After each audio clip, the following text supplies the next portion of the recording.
welcome to my podcast, Soul Expansion and Inspiration. My name is Allie O'Shea, and this is Series 2, Episode 1. Today, I have a very special guest, Janet Miller. Janet Miller is a Divine Light Accelerator, and she helps people to recognize their divinity and how to open themselves to the gifts they are meant to bring to the world. Janet also coaches and does energy work as part of this process. Welcome, Janet. Thank you, Allie. I feel so honored to be here, and we've had so much fun on my show, so this is such an honor. Thank you. Thank you so much. Yes, we'll talk about your show a little bit later on, which I had the privilege to be a guest on, which was so much fun and loved doing it with you. So thank you so much, and thank you for being here today. I appreciate it. It's a very busy time for you. It's a bit busy, yes. Just got finished with a family reunion, and it was amazing. That's awesome. Did you have it where you live? I had it at my home. Yes, it was where are you based for the listeners, please? Yeah, I'm in Connecticut. I'm near Hartford. I'm in South Windsor, Connecticut, right near Hartford. So it's outside between Boston and New York. I'm about an hour and a half outside of Boston, and about 2.5 from New York City. Wow, lovely. So I'm in the Great Speedway between two great cities, and I grew up in Boston, so Boston is my hometown originally.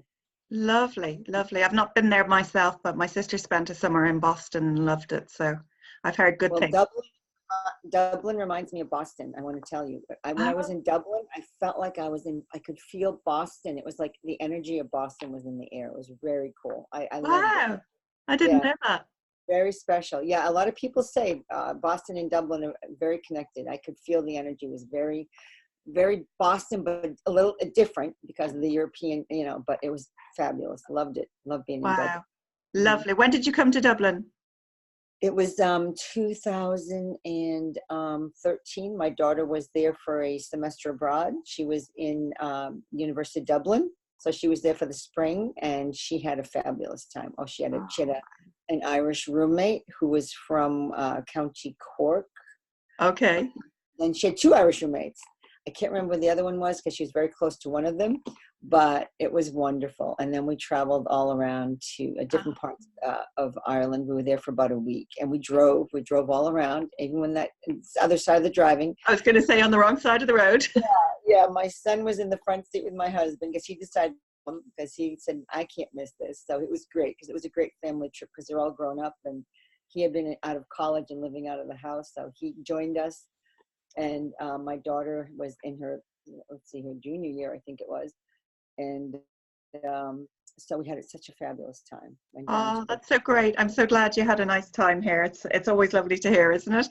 I love Ireland. I'm a total fan of Ireland. Yeah. Oh, and I'm a fan of the US, so. Mutual love affair. Yeah, that's it. I don't think I was born for this country, but anyway, we'll see what happens as the chapters go by. So, you grew up in an alcoholic home with an alcoholic father who never got help for his addiction. You say that your spiritual journey started really in 1992 when you decided yourself to stop drinking and got help from the AA. Mm-hmm. Can I ask you, do you believe that you were an alcoholic, or do you believe that if you had continued to go down the path of drinking, that you would eventually have succumbed to the disease? Because addiction can be such a hard cycle to break. Did you also find it a difficult thing to do, or was it easy because you had sought outside help? Just a couple of questions in the one there. It's a good question because my dad, he grew up with alcoholism. So it was like inherent, and it's sort of a gene. It's a disease, really. Alcoholism is a disease. So yeah.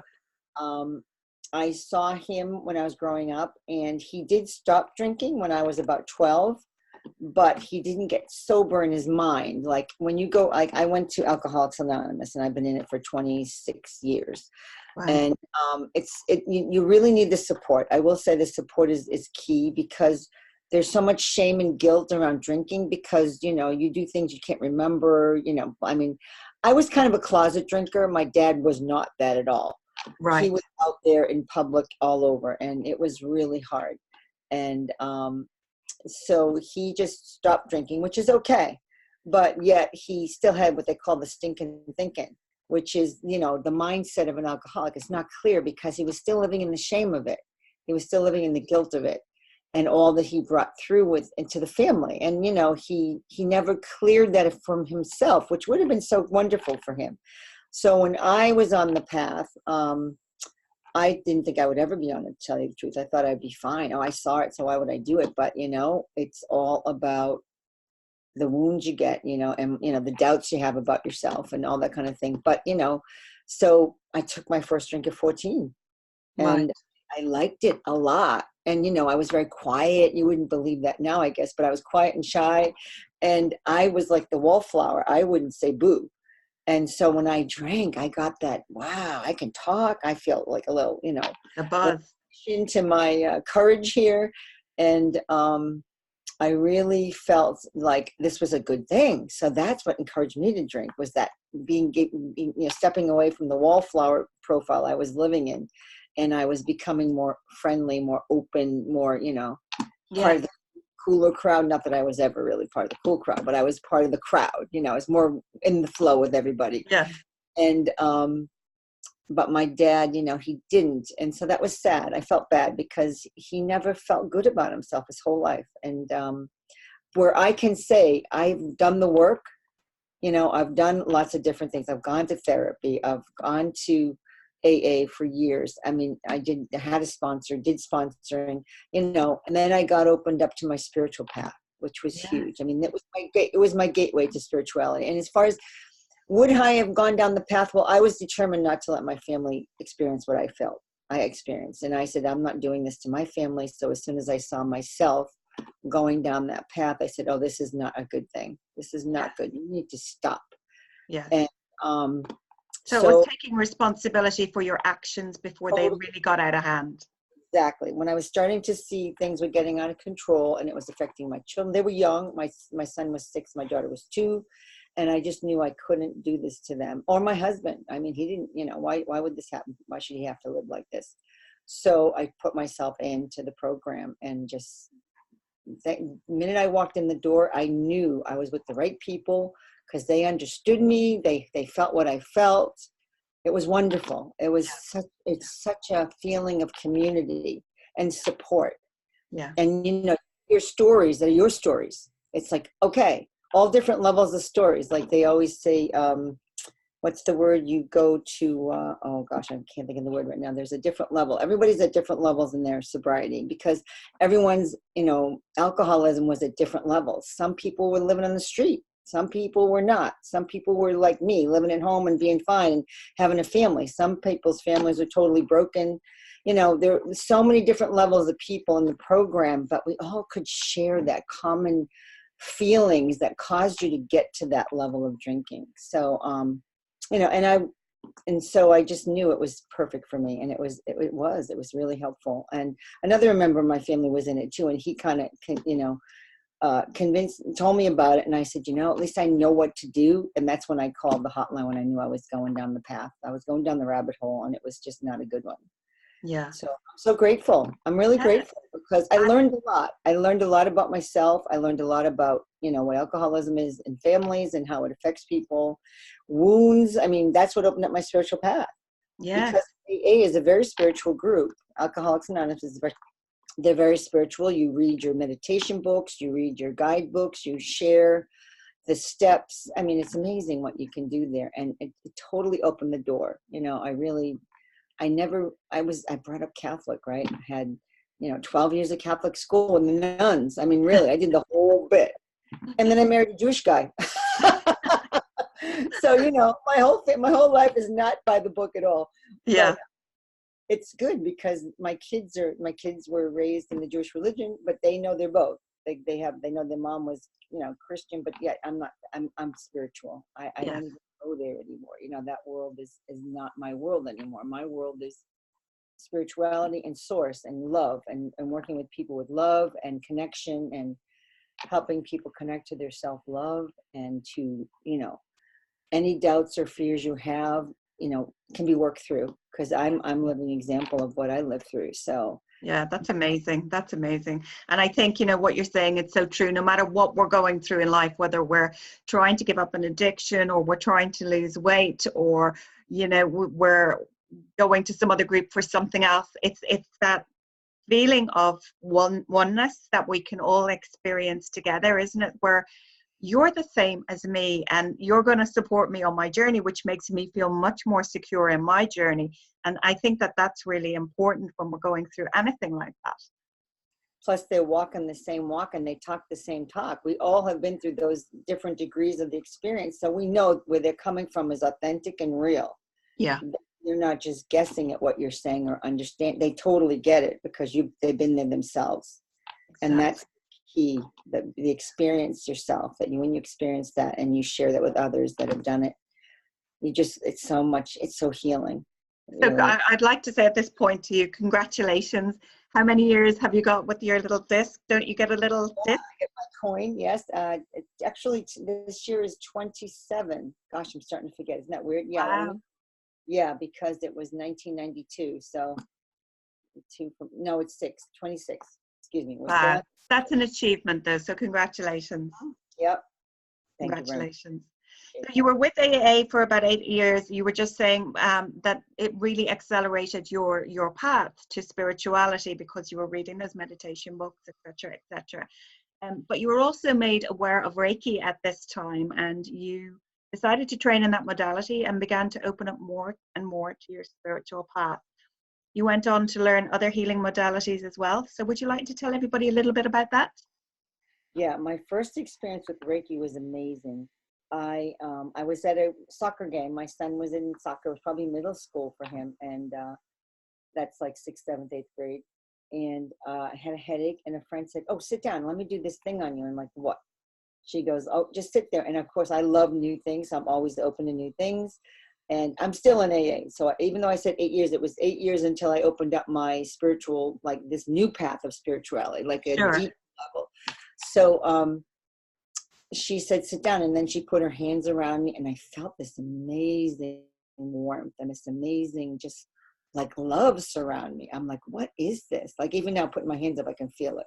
Yeah. And it was so deep. I just went into like bliss. It was like being in bliss. And I said, "Wow, what is this?" And my headache was boom, it was gone. And I said, "This is something I need to know about." And it turned out a friend of mine we were involved in the Jewish temple at the time, was doing it. She was teaching it to the women. So I went with her. She taught at the yoga studio. So I went there and I took the courses. I took all 3 levels. And oh my goodness, it was the first time I was opened up to a guide. I met my first guide in Reiki. Wow. And she was gorgeous. I can still see her. Her name was Marta, and she was a dancer. She was like from Egypt, because I have Egyptian connection, and she was like a belly dancer, and she was my first guide, who literally I could see her eyes, her face, I could see it all, and I was like, wow, I've never experienced this before, but I believed it. I totally believed it, because maybe when you were having one of your attunements. It was sort of in the meditative state before right after the attunement. It was amazing. It was, and I'll never forget it. It's still there. As I say, I can remember it. Yeah, because I'm a Reiki practitioner too. I'm also a natural energy healer. So Reiki energy is amazing. It is. It's so powerful. And so it just opened the door to more things. And I needed to connect with more people, because I knew that this was a start for me. I needed more. So I had heard about, the same friend had 2 people coming to her that had known about a healing school. Yeah. So I came and I met them at her house when we all had a little talk, and they said, "Oh, we're going to this healing school. It's about an hour away from me." So I said, "Okay, I'm willing to do anything. I need to be with a community of people that do this work." So I joined the school, and it was like a weekend school and in a college, and I went for 3 years. Oh, wow. It was wonderful. Oh my goodness. There was 17 of us. It was 16 girls and 1 guy. he was, and you know. This was just every weekend, was it? It was about every other weekend. It wasn't every weekend. but it was so wonderful because our experience, I mean, we went Friday night, Saturday, and Sunday. So we would, wow. the weekend, yeah. So I would stay there like at a rooming house or at someone's house. We found rooming houses in the area, which was great, and we could stay. And then you bonded more, which was really special because then you had a deeper connection to the community. And we had 2 teachers who were fantastic. And they just were so wonderful how they taught us everything about, you know, your auras and the chakras, and then all the different types of energy that you can use to help keep clear things. And it was so powerful. I loved it. It was one of the best experiences of my life. I love all that work. It's just, the energy is just beautiful. Really is. That's lovely. That's wow. 3 years is a long time. So that's really cool. Yeah, it was powerful. They had a 2-year program when I started, and then they extended the 3rd, and I stayed for the 3rd. And a lot of us did. I would say most of us did. Yeah. And other groups, like we were about the 2nd or 3rd class of this school. We were one of the largest. And so it was wonderful that other I'd say you were so sad when it ended. It was hard. Yeah, I still keep in touch with at least 2 of the women. Oh, lovely. Very close to one of them, and we still maintain, you know, we talk regularly every week, and she still lives about an hour away from me, but we see each other as often as we can, and I keep in touch with 2 or 3 other people that we still connect. So it's actually, yeah, I do actually keep about 4 or 5 people that I stay connected to. So it's really nice. And I That's did brilliant. go near my area, because this side of the river, we call it, is like we're on the other side of the Hartford River, which is the Boston side. Then there's the other side, which is more the New York side. And I would connect with her whenever I could. So it's nice. It's fantastic. Fun. It's always nice to have friendships from these things, isn't it? It was. Long-standing friendships. You say that the spiritual leaders that have inspired you were really the ones who introduced you to your energy and healing work that we've just been talking about. But you talk specifically about Jeanette Crowley. Am I saying her name right?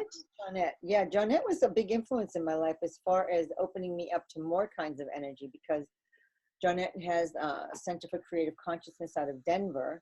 And she came to Connecticut under the invitation of one of the women that was studying shamanism, and had an event, like for a weekend event. And so I went, and she channels Mark, who is a being that has never been in human form. And that was all new to me, but it was so deep and it was so powerful what she was bringing through, that I'm totally like, wow, this is, I need to, you know, be here and learn more from this woman. And so I've traveled with her a lot. We've gone around the world. I think I mentioned that. I've learned her soul body fusion, which is a form of healing. It's very unique, very different. It's powerful for helping clear things very simply, but it's beautiful.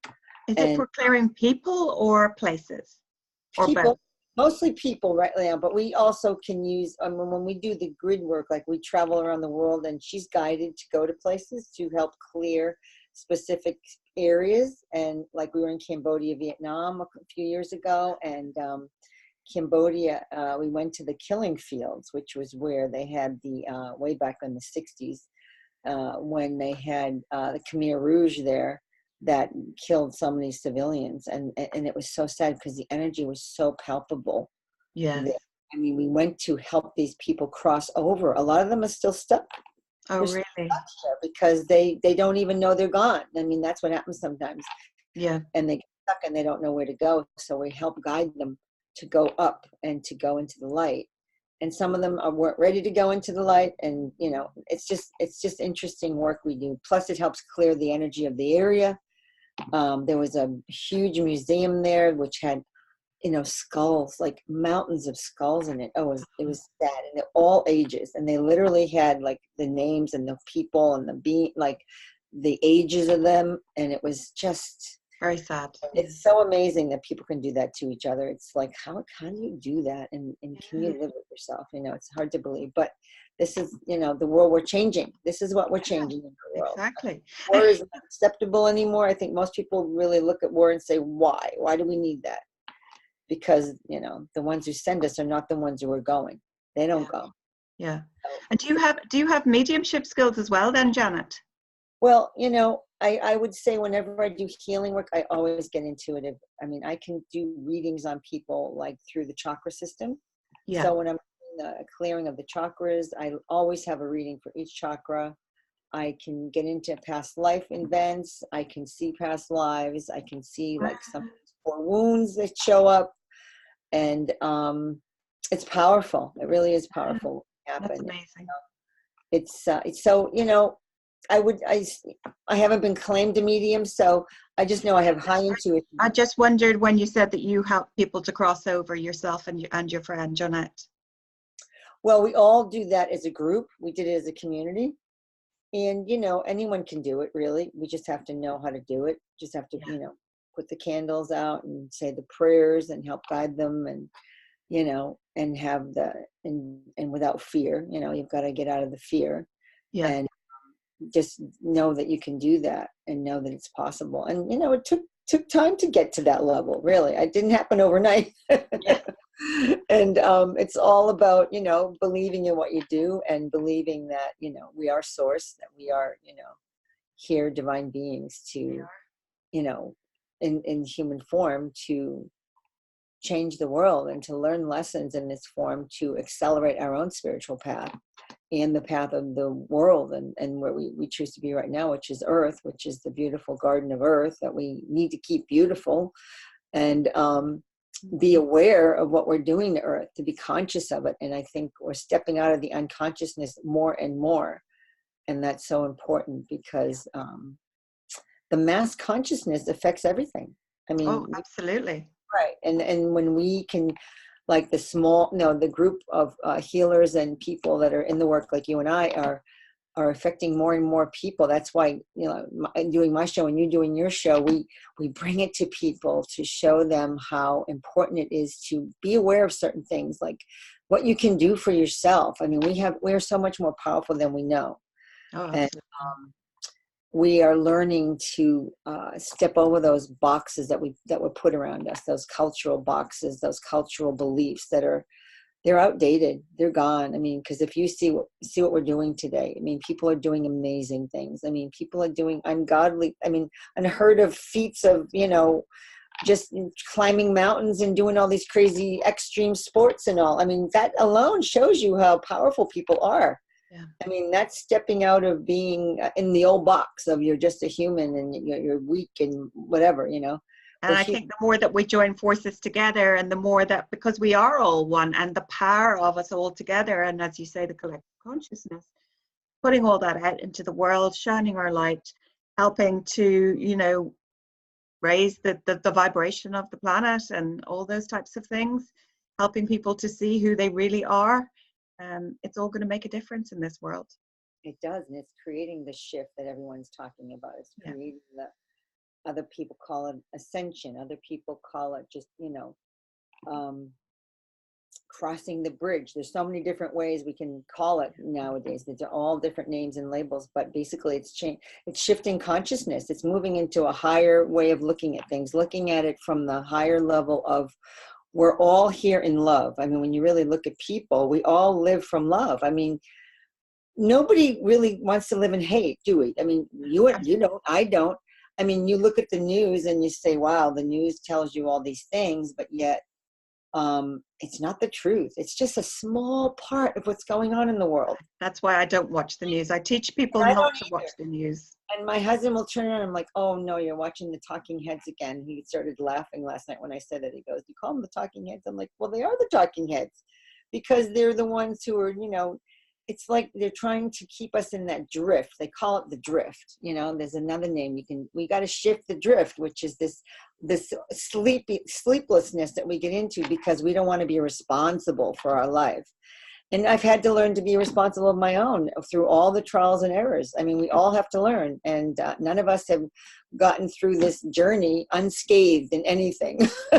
We've all had our little adventures and learnings, and it's really a learning. I mean, when you look at your experiences, and this is what I've learned, is when you look at your experiences in life, no matter how bad or good they are, something came out of that was important for you to know.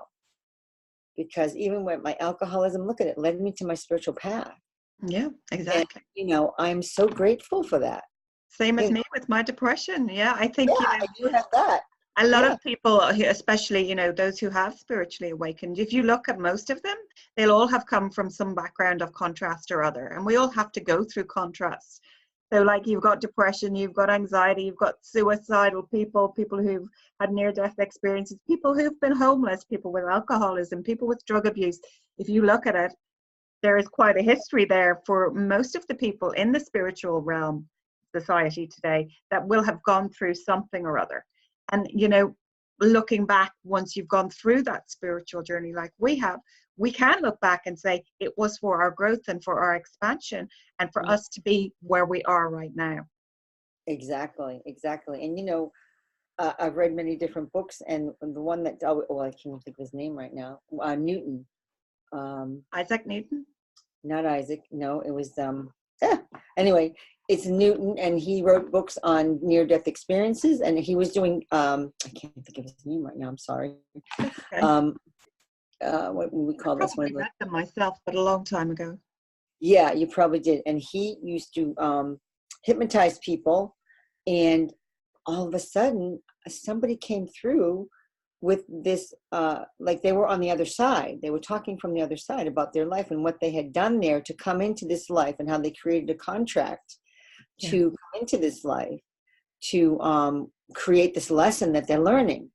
And so we create everything we've done. We are creators. We're total creators in this world. And that's hard for us to believe. That's how much we are in charge of our lives. We are total creators. And so when we come in with this contract, which is to learn, say you want to learn to receive, right? So you could come in as a quadriplegic. You could have an accident and become a quadriplegic, because now you're learning to receive from people, because maybe in the last life you gave it all away. You were giving. So in this life, which I believe in reincarnation and multiple lives, because we keep learning, and every time we come back, it's a new lesson. So when this person, the example I was saying is this person comes in to receive by becoming a quadriplegic. And that person, as hard as that is for them, I mean, when you look at the overall picture, this is what the ultimate goal was in this life, was to complete that lesson in how to receive. And you don't know how it's going to come through. It's not going to come through in the gorgeous, rosy ways you think it might come through. It can come through in all kinds of ways. I mean, you could get lucky and become wealthy and whatever, and then you have lots of money to give away. And then you can receive the wealth and give it away. I mean, there's lots of ways it can happen to you. But those are the contrasts that we come in with, and we never know how it's going to come to us. Fascinating, isn't it? Absolutely fascinating. It is. And I love that. I love that about spiritual work, because the more you learn, the more you need to learn. The more you don't know. It's like the path is endless, because we're always going into new avenues and new ways of learning and new ways of helping each other, and energy is opening up more and more to higher levels, because the more our consciousness expands, the more we expand our energy acceleration, plus we can work with it in different ways every time we expand.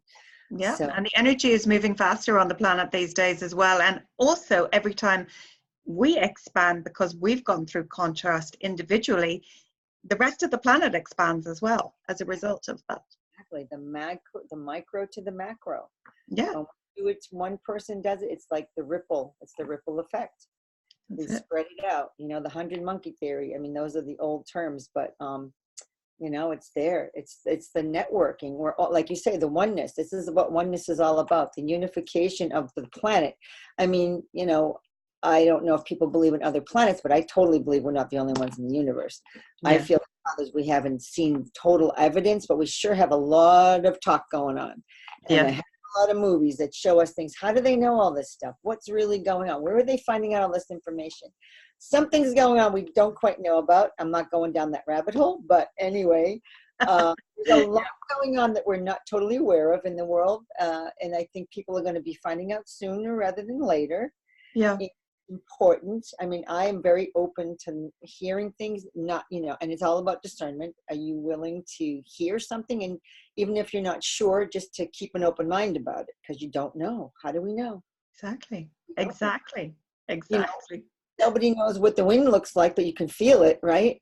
And nobody knows, what's God? God is source to me. God is love. That's just the energy of love. It's this central point of creation that just radiates out love and just sends it to us. And we learn through each, and then the experience of that love is to have each of us have these experiences. And that's why we were created, to have these experiences so that energy can experience our experience, and it's just multiplied. And so we learn so much from that, and the energy learns, and we keep growing from it, because the more we learn, the more we grow, as you know, as you It's said. such a beautiful circuit, isn't it? It just is.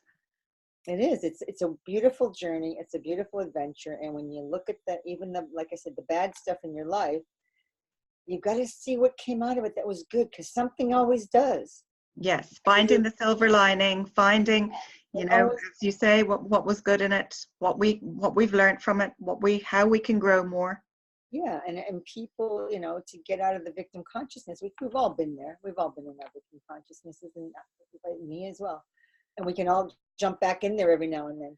But to finally realize you don't have to be there all the time. You can shift out of it quicker and quicker, because you realize that you're not alone. We've all gone through stuff like this, some way, shape, or form. And that there's someone out there that's willing to help you, be with you, learn with you. There's a community of people that are here for you.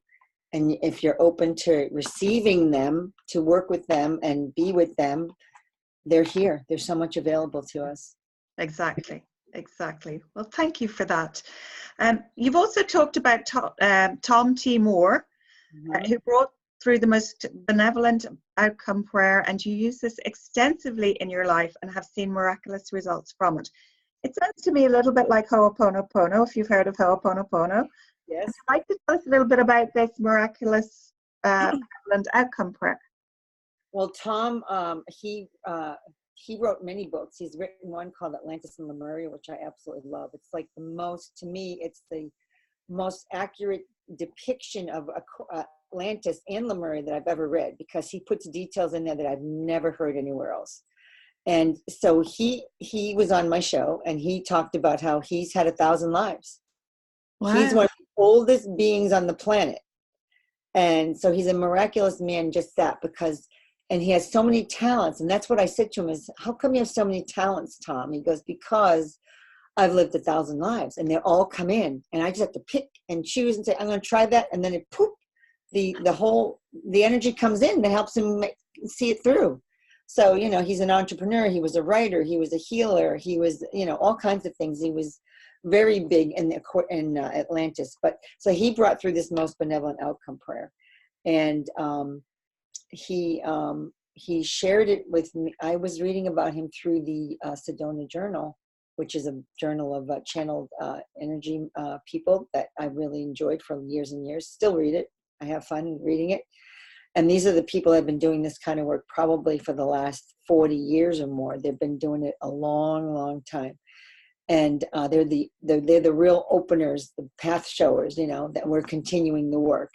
And so he got the inspiration to say a prayer that would help you put it out to the universe. So he says, like, I say a little different than he does, because that's how I learned it the first time I read it from him. But I say all beings of light. And he says there's two ways of doing it. If you're doing it for someone else, you can say all beings of light who are in service to me or the other person. I am asking for a most benevolent outcome about getting to this appointment on time and helping me through this traffic because I'm running late. It could be that simple. Right. And you put it out and then you say, I'm asking for this, and even better than I can expect or hope for. And then you just let it go. And it happens. It just starts happening. It can be instantaneous, or it doesn't have to be. Like, I remember once asking for money, and money came through, but it doesn't mean it's going to come through that day. It doesn't mean it's going to come through that night. It's going to come through whenever it's the right moment for you. So yes. That's the thing about the prayer. So I know so many people share with him. I had my girlfriend, my daughter's friend, whose dad was in the hospital having some heart work done, and he was not doing well. And I said a most benevolent outcome prayer for him. And she said, we weren't getting any information from these doctors. Then after you said that prayer, she goes, this doctor walked in and started telling us everything we needed to know. And it took so long for that to happen. But once the prayer was said, he showed up. And it Wow. was amazing. And I was so happy to hear that, because I've heard that from so many people. I've taught them how to say it, which you really need to do it yourself. As Tom says, people really, it's best if you do it yourself. But I've said it for all my friends will call me up and say an MBO. I call it MBOs, most benevolent outcome prayer. Same one for me, like my friend's afraid of flying. So I'll say the most benevolent outcome prayer of all beings of light here in service to Ida. I am asking for the most benevolent outcome, that she has a safe journey, that all her luggage arrives on time, that she sits near someone she really enjoys or doesn't have to talk to if she doesn't want to, and she'll arrive on time, her luggage will be there, and her flight will be seamless, and she will feel good, and she'll be happy when she lands. And it always works beautifully for her. Brilliant. Yeah, Brilliant. I love it. it's like that. And Yeah. I know law of attraction can work like that too in so many ways. So Yeah, I was going to say it's a little bit like Dear Universe. I would like this, but for my highest good or for the highest outcome of anyone, and if not this, that, or something better. Right. And so he calls it the most benevolent outcome prayer, and I love it because it just works for me. Yeah, And that's everyone I've lovely. taught it to, they say, thank you so much for that, because I use it, and this happened and that happened, and they're all so I'm going to grateful. use it. It's beautiful. It really is. And if you go on The Gentle Way, Tom T. Moore, that's his website, The Gentle Way, because his book, the method, he calls it The Gentle Way, because it is. I mean, it's all heart-based, and it's beautiful. And, his story is amazing. If you read his book, Aquarius and Lemuria, it's really fabulous. What's it Tom, called? Aquarius Lemuria. Lemuria, you don't know Aquarius? Not Aquarius, Atlantis, excuse me. I'm saying the wrong word. Atlantis and Lemuria. I'm sorry. I don't know where I got the Aquarius. Lemuria, though. You don't know Atlantis? I've heard of Atlantis. Well, Atlantis is, there were two continents. Lemuria was based, they say, is in Hawaii. The Hawaiian Islands are like at the tip of Lemuria.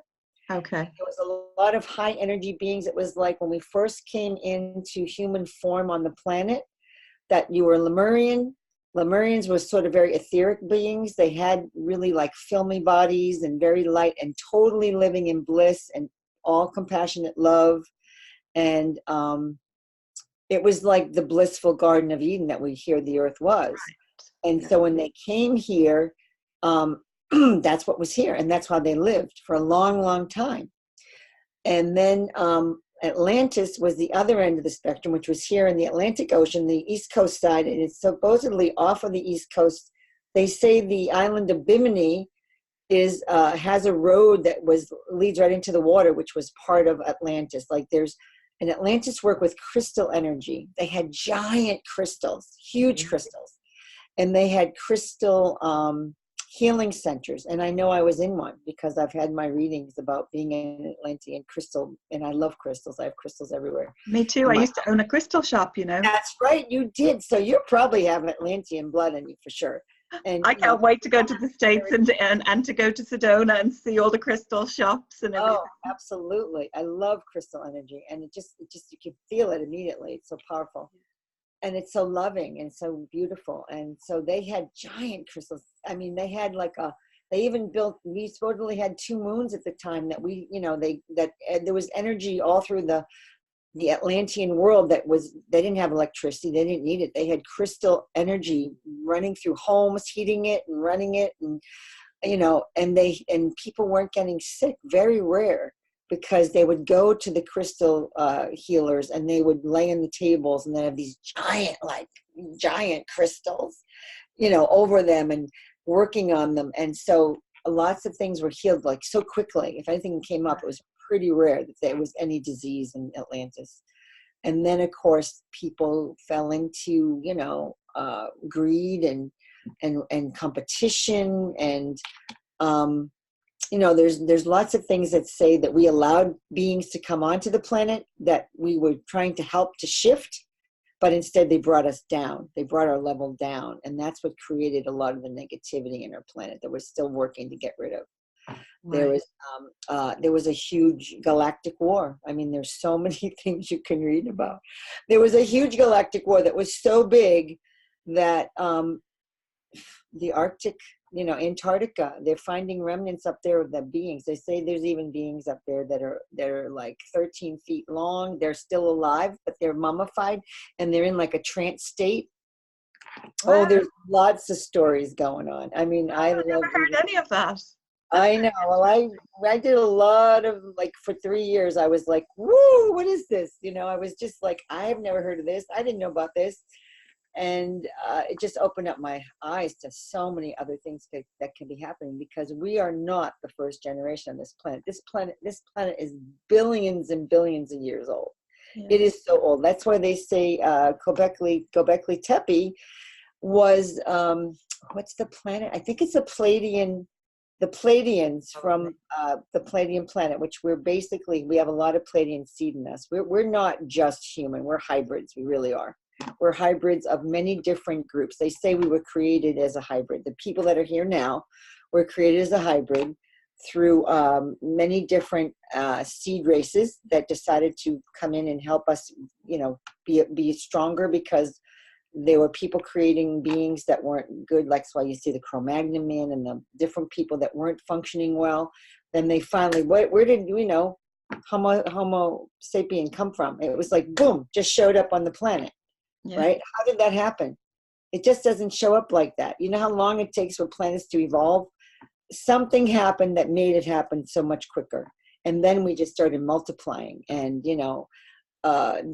there's so many stories. Enki and Enlil, they're two brothers that are from another planet that brought through this. They say they're part of the creator race that brought us in, and we were brought in to be slaves. I mean, I could go really down the rabbit hole with you.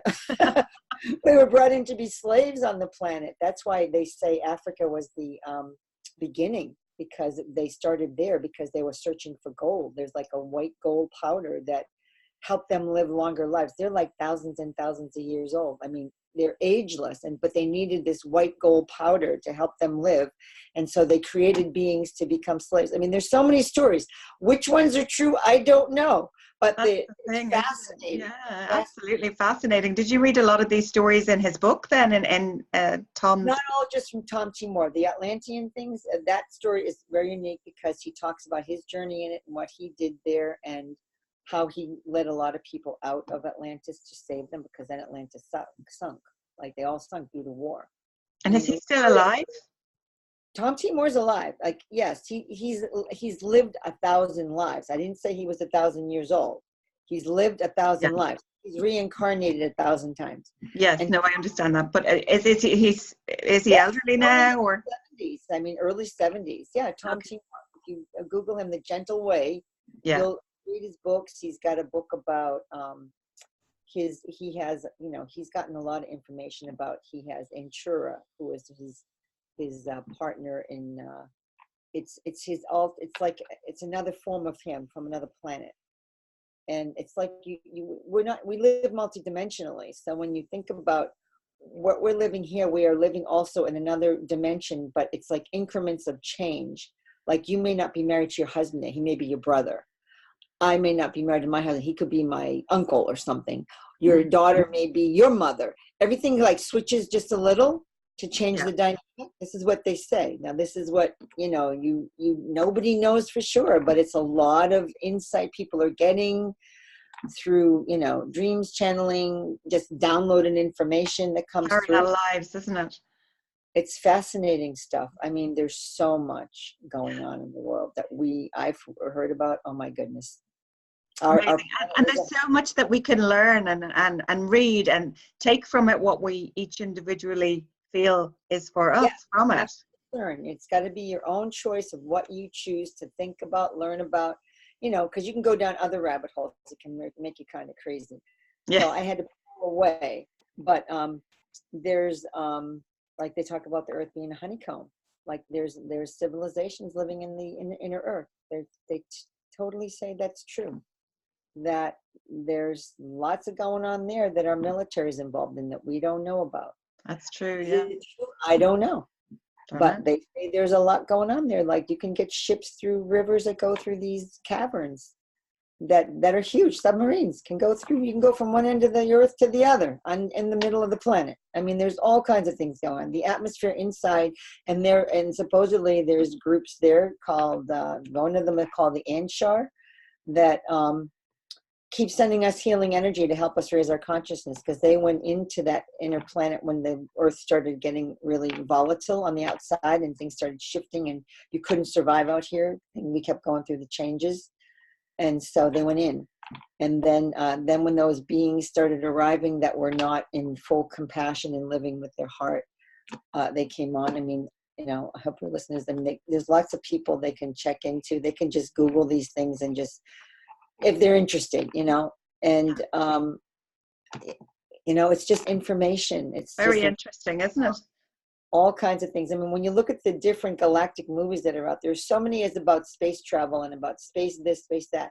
It's getting us ready, because they say that we will have a landing eventually. And I think within our lifetime for sure. And I've read that it's going to happen in Russia first, because they're the most open country in the world to this kind of being coming in without being attacked or killed, because America would shoot them down. Yeah, probably. But in Russia, they probably wouldn't. They're a little bit more esoteric. They're a little bit more willing to learn, you know. I don't know. This is what I've heard. This is all just, you know, hearsay. So take what you want and leave the rest, as they say. Well, thank you for sharing all of that.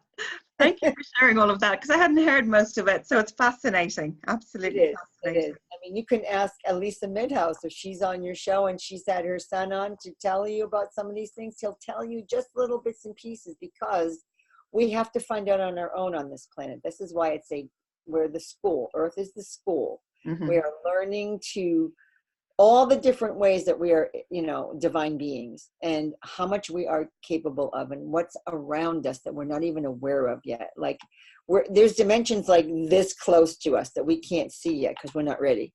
Yeah. That's why dogs can hear sounds we can't hear.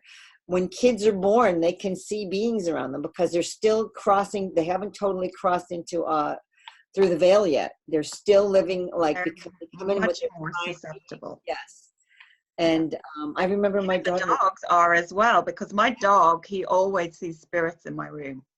Okay. See, dogs will see it. Yes, yes. And he's always looking up at the wall, and there's nothing on the wall.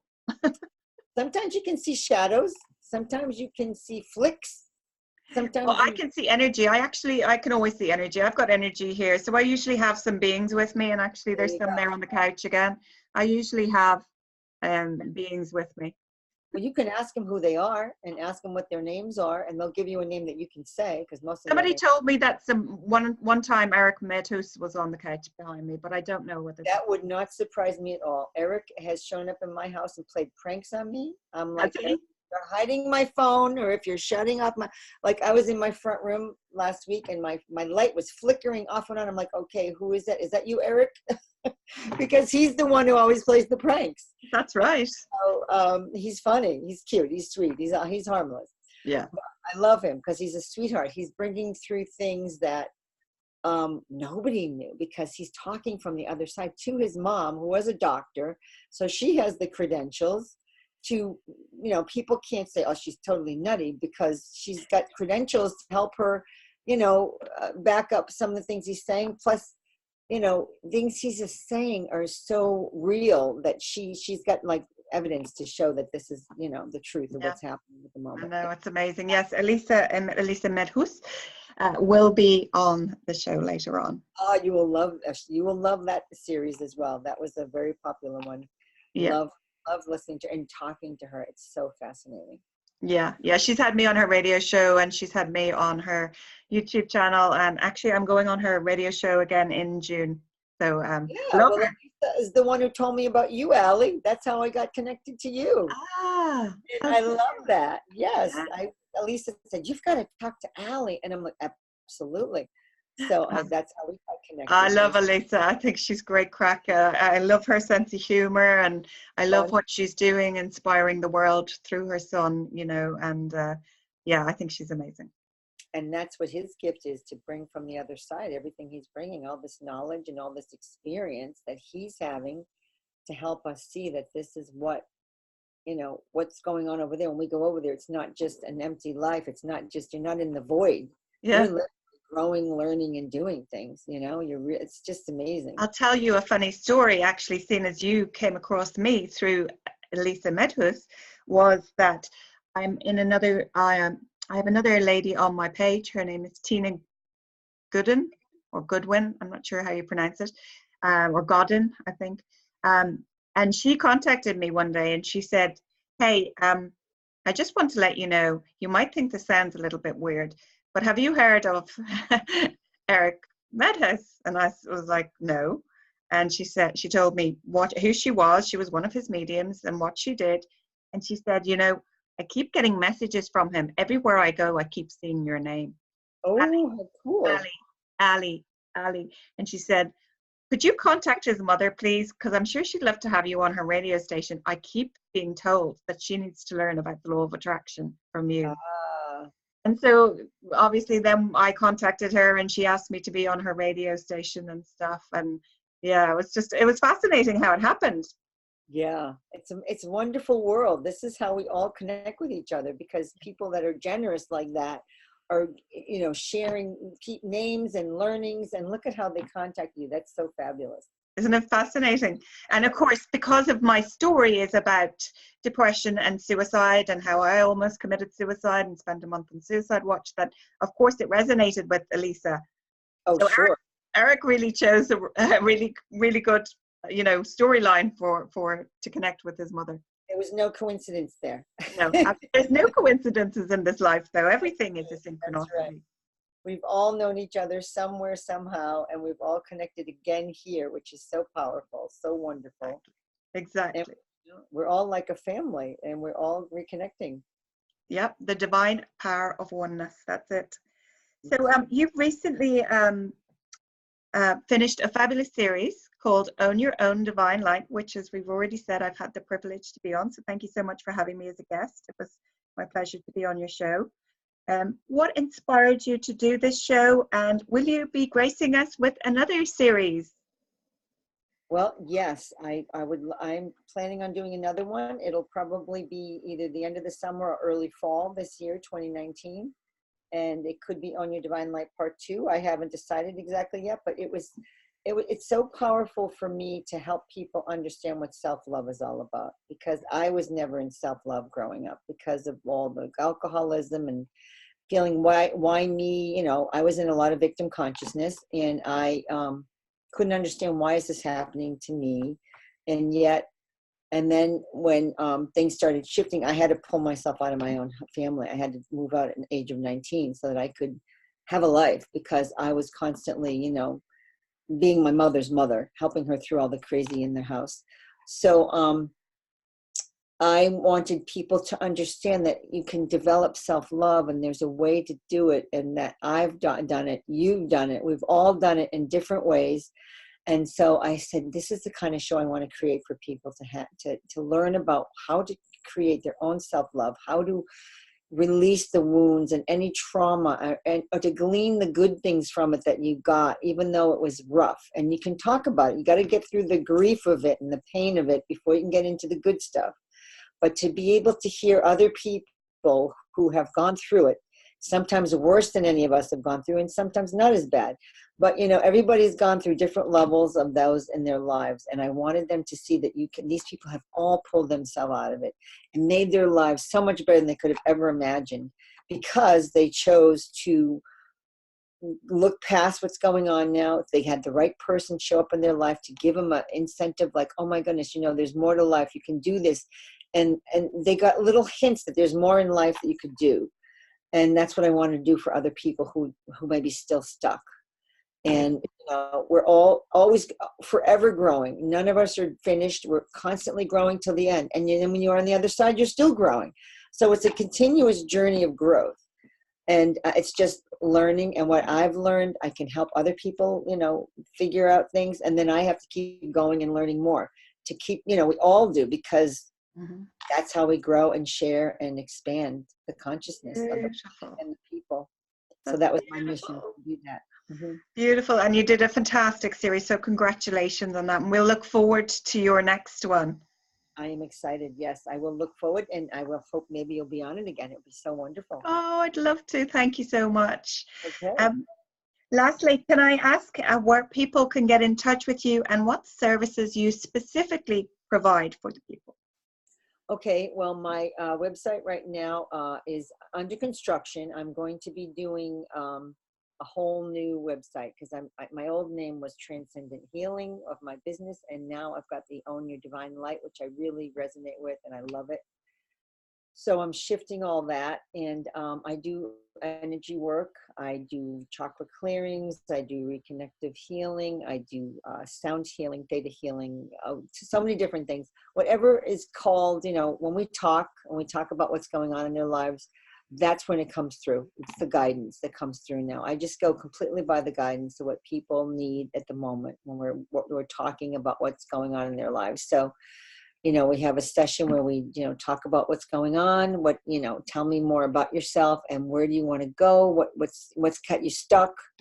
And then we do the energy work, which helps you clear and, you know, helps you move on to the next level of what you can go to and get ready for. So every time you clear levels, you know, it's the old onion, as we say, peeling the onion, clearing the way.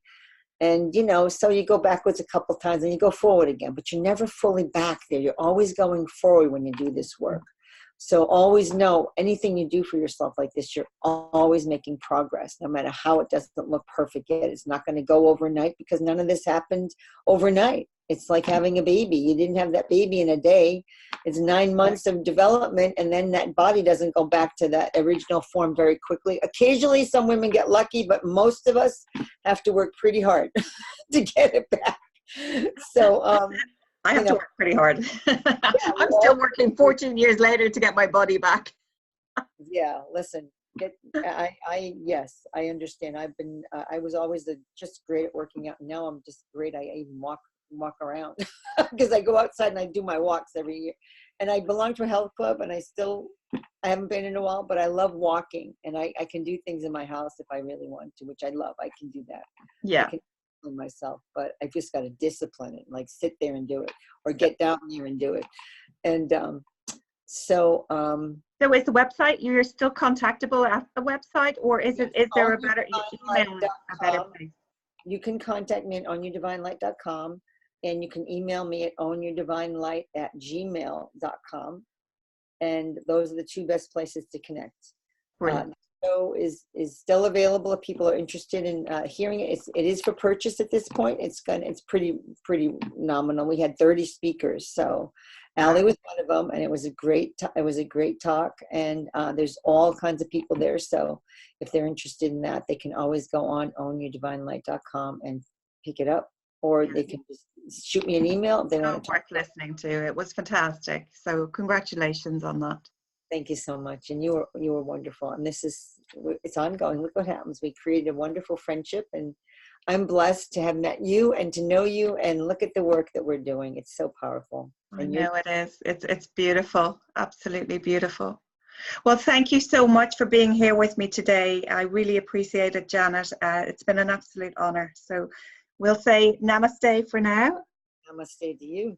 Thank you again. And thank you. And goodbye to the listeners. Thank you.